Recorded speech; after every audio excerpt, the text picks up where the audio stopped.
Get ready to be taken on a tropical journey through the most beautiful destination that I have come across in all my 3 years of travel. This right here is the Philippines.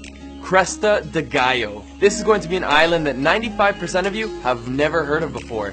The reason being because, well, it's probably just about the hardest island you can ever try to get to. Why should you go out of your way to find Cresta de Gallo? Well, I think the drone shots will speak for themselves.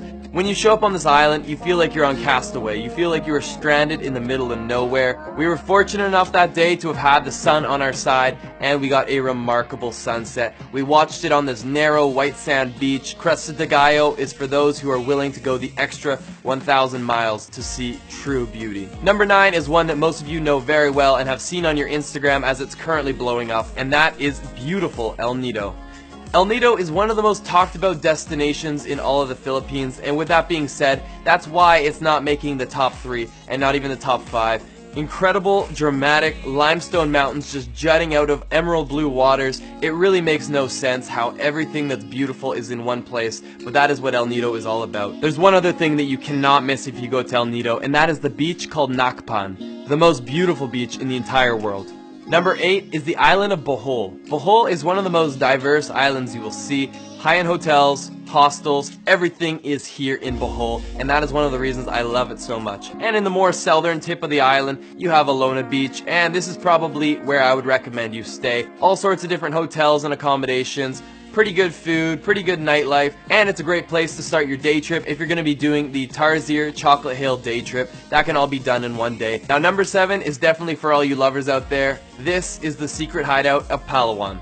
Port Barton is in between El Nido and Puerto Princesa, and it's only about a 4-hour drive away from El Nido. It's definitely one of my recommended places for you if you're the kind of person that wants to relax, that wants to have a romantic retreat and do a whole lot of nothing.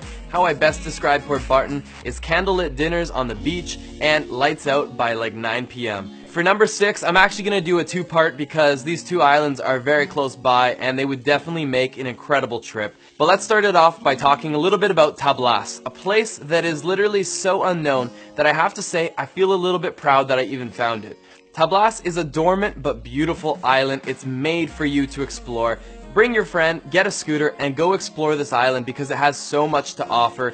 Incredible white sand beaches, beautiful sunsets, you will find it all here in the island of Tablas. Just a short 1-hour boat ride away from Tablas is the island of Romblon, and on Romblon is one of the most beautiful beaches I've ever seen. This is Bon Bon Beach. These are the moments that live with you for the rest of your life, and it made coming all the way off the beaten path completely worth it.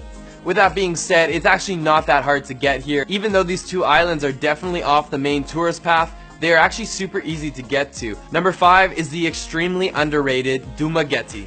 And I've actually had the pleasure of going to Dumaguete on 2 separate occasions. And the great thing about Dumaguete is not necessarily Dumaguete itself, but what surrounds it. It has Apo Island, which literally means Sea Turtle Island. It has Siquijor Island, which is a remarkable voodoo witchcraft island that has slowly become more popular by tourism.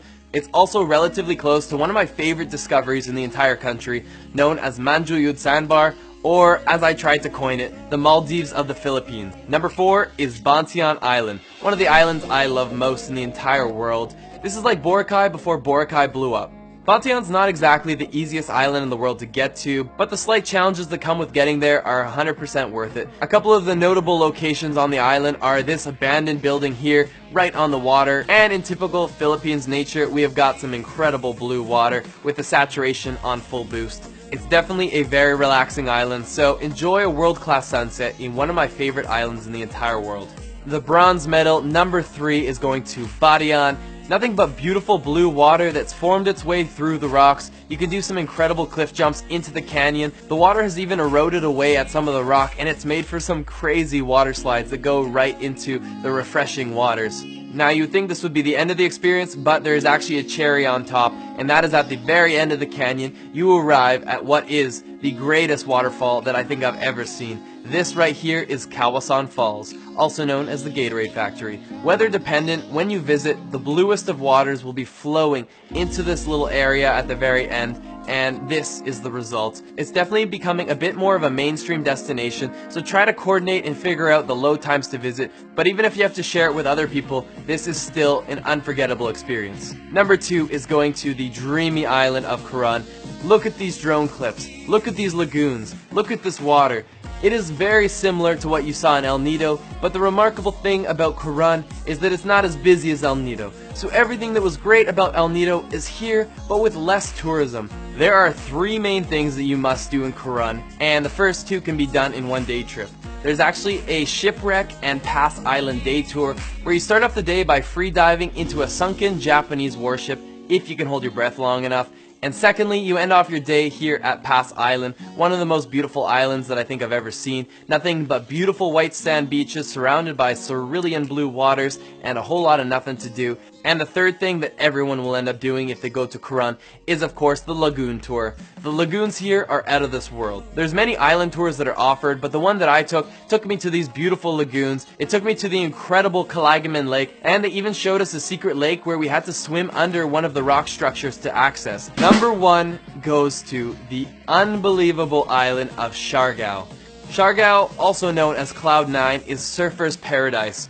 Right off of the ocean, you're getting incredible waves crashing in on the shore. This is actually where I had my first ever real successful surfing day. There is so much that you can do here in Siargao. There's some great hostels, some amazing hotels, and they even have 6-star resorts like Dedan Island Resort.